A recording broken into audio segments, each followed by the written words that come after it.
2026ஆம் ஆண்டு நமக்கு வைகாசி விசாகம் என்னைக்கு வருது, நாம எந்த நேரத்துல எந்த நாள்ல வழிபாடு பண்ணணும் அப்படிங்கிறத முதல்ல தெரிஞ்சுக்கலாம் வாங்க.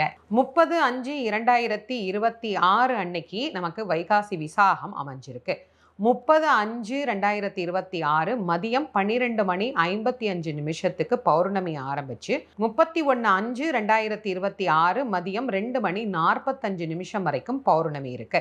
விசாகம் எப்ப வருது அப்படின்னா 29/5/2026 மதியம் 12:04 ஆரம்பிச்சு 30/5/2026 மதியம் 2:18 வரைக்கும் விசாக நட்சத்திரம் அப்படிங்கிறது நமக்கு அமைஞ்சிருக்கு. வழிபடுவதற்கான நேரம் 30/5/2026 காலை 6 மணியிலிருந்து 7 மணி வரைக்கும் நாம வழிபாடை செய்து கொள்ளலாம். இதற்கு பிறகு 7:35 8:45 10:35 மதியம் 1:20 வரைக்கும் நாம வழிபாடுகளை செய்து கொள்ளலாம். முதல்ல இந்த பௌர்ணமியும் விசாகமும் சேர்ந்து இருக்கக்கூடிய நேரத்துல நான் உங்களுக்கு இந்த வழிபாடை சொல்லி இருக்கிறேன்.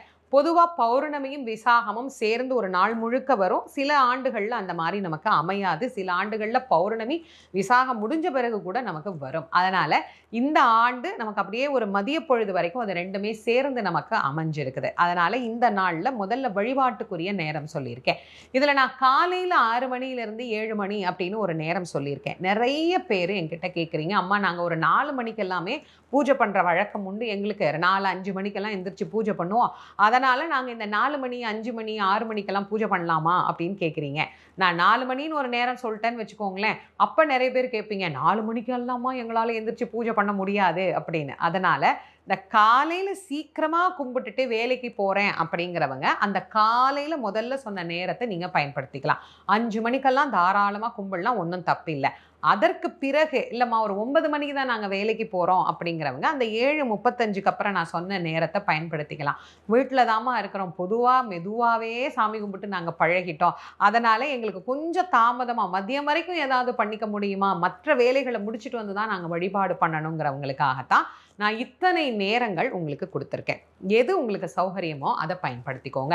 பொதுவாக வைகாசி விசாகம் நிறைய முருகன் கோவில்களில் பால் குடம் எடுத்து முருகனுக்கு அபிஷேகம் பண்ணி வழிபாடு பண்ணுறது அப்படிங்கிறது தான் நிறைய கோவில்களில் நமக்கு வழக்கமாக இருக்குது. அப்படி நீங்கள் பால் குடம் எடுக்க போகிறீங்க அப்படின்னா அதற்குண்டான முறைகள் என்னங்கிறத கடைப்பிடிச்சு அந்த விரத முறைகளோடு நீங்கள் போய் அந்த நேரத்தில் வழிபாடு பண்ணுங்க.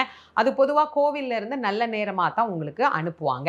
இல்லைம்மா நாங்கள் பால் குடம் எடுக்கிறதுக்கு இல்லை போகிறதுக்கு இந்த மாதிரி வேண்டுதல் இப்படிலாம் எதுவுமே இல்லை, ஆனால் முருகனை ஏதாவது ஒரு பிரார்த்தனைக்காக இந்த நாளில் நாங்கள் வழிபாடு பண்ணலாமா, தாராளமாக பண்ணலாம்.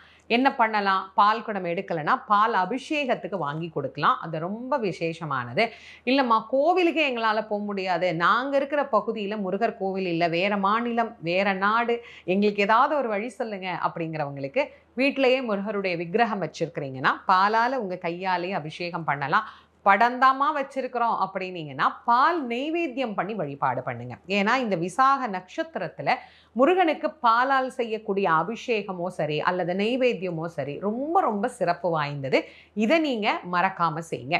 எளிமையா ஒரு பால்ல தேன் கலந்தோ பால்ல சர்க்கரை கலந்தோ சுவாமிக்கு நெய்வேத்தியமா வைங்க, அதுவே ரொம்ப ரொம்ப விசேஷமான பலனை தரும். இது தவிர்த்து நாம ஏதாவது நெய்வேத்தியமா வைக்கணும்னா சக்கரை பொங்கல் வைக்கலாம், தேனும் தினை மாவும் வைக்கலாம், பாயசம் வைக்கலாம், எது உங்களுக்கு சௌகரியமோ அதை வைங்க. ஒண்ணுமே முடியலையா ஒரு டம்ளர் பாலை காய்ச்சி வச்சு அதுல சக்கரை கலந்து வச்சிருங்க, போதுமானது. இந்த நாள்ல குழந்தைக்காக காத்திருக்கக்கூடியவர்கள் விரதமாக இருக்கலாம். நல்ல வரன் கிடைக்கணும் அப்படின்னு நினைக்கிறவங்களும் விரதம் இருந்து முருகனை வழிபாடு பண்ணலாம். வேண்டுதல்லாம் எதுவுமே இல்லைம்மா, அவன் எல்லாம் எங்களுக்கு கொடுத்துட்டான், நல்லா இருக்கணும், கை கால் சுகத்தோட ஆரோக்கியமா இருக்கணும் அப்படின்னு நினைக்கிறீங்களா, இந்த நாள்ல முருகனை மகிழ்ச்சியா சந்தோஷமா வழிபாடு பண்ணுங்க. நம் மனதில் இருக்கக்கூடிய எல்லா அச்சங்களையும் நீக்கி எல்லா விதமான துன்பங்களிலும் இருந்து அவன் நம்மை காப்பான். அதனால தான் முருகப்பெருமான சொல்ற போதே அருளாளர்கள் எல்லாம் இப்படி நமக்கு சொல்லி கொடுத்தாங்க. 5 முகம் தோன்றில் 6 முகம் தோன்றும், வெஞ்சமரில் அஞ்சேல் என வேல் தோன்றும், நெஞ்சில் ஒரு கால் நினைக்கின் இரு காலும் தோன்றும், முருகா முருகா முருகா என்று ஓதுவார் முன் அப்படின்னு நமக்கு சொல்லியிருக்கிறாங்க.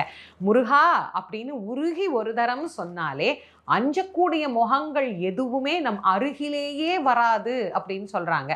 நம்ம எதை பார்த்து பயப்படணும் அப்படின்னு இன்னைக்கு தெரியாம போச்சு. எதை பார்த்தாலும் ஒரு பயம். வேலை கிடைக்குமா அதுக்கு ஒரு பயம், கல்யாணம் ஆகலையா அதுக்கு ஒரு பயம், குழந்தை தாமதமாகுதா அதுக்கு ஒரு பயம். நிறைய பேர் எங்களுக்கு பொறக்குமா பொறக்காதா, பொறக்கும் அப்படின்னு நம்புங்க, கல்யாணமாகும் அப்படின்னு நம்புங்க, வேலை கிடைக்கும் அப்படின்னு நம்புங்க, முருகன் கொடுப்பான் அப்படின்னு நம்புங்க. முதல்ல இந்த நம்பிக்கையும் இந்த உறுதிப்பாடும் எப்படி கிடைக்கும்? அவனுடைய முகத்தை பார்க்க பார்க்க தானே கிடைக்கும். அவனுடைய 6 முகத்திற்கு முன்னாடி இந்த மாதிரி அஞ்சக்கூடிய முகம் எதுவுமே தோன்றாது அப்படின்னு தான் நமக்கு சொல்லியே கொடுத்துருக்குறாங்க. இதை நம்பிக்கையோட படிங்க. இந்த பதிகம் மட்டும் இல்லை, இன்னும் முருகன்கிட்ட படிக்க வேண்டிய சில 8 பதிகங்களை ஏற்கனவே நான் என்னுடைய யூடியூப் சேனலில் கொடுத்துருக்கிறேன். அதை இது வரைக்கும் நீங்கள் கேட்கலன்னா அதனுடைய லிங்கை கீழே டிஸ்கிரிப்ஷன் பாக்ஸில் தர்றேன். அந்த 8 பதிகங்களையும் படிங்க. திருப்புகழ் தெரியுதா படிங்க, வேல்மாறல் தெரியுதா படிங்க, மயில் விருத்தம் படிங்க. என்ன உங்களுக்கு தெரியுதோ அதை பாராயணம் பண்ணுங்க. எளிமையான நைவேத்தியம், எளிமையான வழிபாடு. ஆனால் அதில் இருக்கக்கூடிய உறுதித்தன்மையும் அதில் இருக்கக்கூடிய அன்பும் தான் நம்முடைய வேண்டுதலை சீக்கிரமாக நிறைவேற்றும். இந்த கோடை காலத்தில் வரக்கூடிய வைகாசி விசாகம் அப்படிங்கிறது முருகப்பெருமானை குளிர்விக்கக்கூடிய ஒரு அழகான திருநாள். வசந்த உற்சவமாக முருகப்பெருமானை விடையாற்றியாகவும் கொண்டாடக்கூடிய ஒரு அழகான திருநாள் இந்த வைகாசி விசாக திருநாள். அவனுடைய மனம் குளிர்ந்துச்சுன்னா நம்முடைய வேண்டுதல்கள் எல்லாம் உடனடியாக நிறைவேறும். ஒருத்தர்கிட்ட ஒன்று கேட்கும் போது அவர் மனசு சந்தோஷப்படுற மாதிரி பேசணும், அவர் மனசு சந்தோஷப்படுற மாதிரி சில விஷயங்களை செய்யணும் அப்படின்னு நம்ம தெரிஞ்சு வச்சிருக்கிறோம்ல, அதே மாதிரி தான் இறைவன் கிட்ட போய் நிற்கிற போது அவரை குளிர்வித்து அவருடைய மனம் மகிழும்படியாக நடந்துக்கணும். அபிஷேகம் பண்ணா அவருடைய திருமேனி குளிர்கிறது. ஆனா நம்முடைய பக்தி அப்படிங்கிறதுல தான் அவனுடைய உள்ளம் குளிரும். நம்முடைய அன்பை பார்த்து அவனுடைய உள்ளம் குளிர்ந்து நாம் சிந்துகின்ற அந்த கண்ணீர் வெள்ளத்திலே அவனுடைய உள்ளத்தை குளிர்வித்து அவனுடைய பாத கமலங்களை நினைச்சோம் அப்படின்னா நிச்சயமாக நமக்கு வாழ்க்கையில எல்லா விதமான நன்மைகளையும் ஆறுமுகப் பெருமான் அருளித் தருவார் அப்படிங்கிறதுல எள்ளளவும் ஐயமில்லை.